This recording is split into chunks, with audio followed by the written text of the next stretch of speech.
বনে বনে থাকা ভীষণ দরকার। কারণ বন থাকলে পর বনের মানে বন ভীষণ বনকে বোঝে আর কি, যেটা আমার মনে হয়।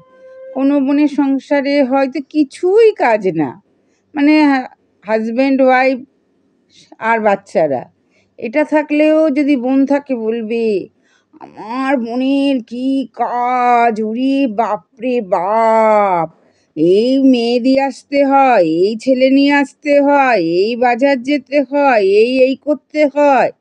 মনে মনে ভীষণ বোঝে এটা। কিন্তু যদি পাঁচজন, কিন্তু তাদের সংসারে পাঁচজন নেই, তারা একলা একলাই, কিন্তু তাতেও তাদের এত কষ্ট যে বোনের মানে বোনের জন্য বোনের যে তাদেরকে এত করতে হচ্ছে। হ্যাঁ, বোন থাকলে এটা মানে বোন বোঝে। কিন্তু যদি বোন না থাকে, আপনি হাজার করে যান, প্রচুর করছেন সংসারে, মানে পাঁচজনের জন্যও করেছেন, পাঁচজন যখন নেই তখন নিজের সংসারেও করছেন, কিন্তু আপনার করাটাকে কেউ দেখবে না, কেউ দেখবে না আপনার করাটাকে। কারণ আপনার তো বোন নেই, বলবে কে? বলবেটা কে? যদি বোন থাকতো তাহলে নয় বলতো আমার দিদি যা করে না, বা আমার বোন যা করে না, ওরে বাপরে বাপ, সংসার ছাপিয়ে দেয়। কিন্তু আমার বা আপনার যাদের বোন নেই, তারা হাজার পাঠ করে ফেলুন, আপনারটা কিন্তু প্রকাশ পাবে না, একদমই প্রকাশ পাবে না। কে করবে প্রকাশ? আপনার বোন আছে? বোন নেই। বোন না থাকলে তো এগুলো প্রকাশ হবে না। বোন যদি থাকতো তবে প্রকাশ হয়ে যেত, বা দুঃখ প্রকাশ করতো আমার বোন কত করে। তারা কিন্তু কারোর জন্যই করে না, নিজের জন্য।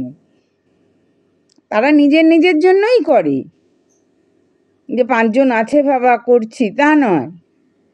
আর যদি আপনি পাঁচজনের জন্য করেন কিন্তু আপনার বোন নেই, সেটাও প্রকাশ পাবে না। কে বলবে? কেউ বলার লোক থাকে না গো, কেউ থাকে না। ওর জন্য বোন ভীষণ দরকার, বোন দিদি যাই হোক। আর ভীষণ সাপোর্টই হয় বোন বা দিদি, যেই থাকুক না, বোন বোনকে সাপোর্ট করে, দিদি দিদিকে সাপোর্ট, বোনকে সাপোর্ট করে। ভীষণ দরকার ওটা।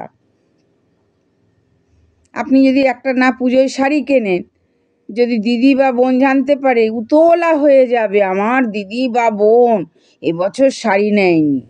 কিন্তু আপনার দিদি বা বোন যদি না থাকে, আপনি হয়তো 30-35 বছর বিয়ে হয়েছে, 35 বছরে একটাও শ্বশুরবাড়ির থেকে শাড়ি নেননি, কিন্তু সেটার জন্য কেউ কষ্ট পাবে না। কারণ আপনার তো দিদি নেই, আপনার তো বোন নেই, কে কষ্ট পাবে আপনার জন্য? কেউ কষ্ট পাওয়ার লোক নেই। বোন দরকার। ওর জন্য বোনটা থাকা খুব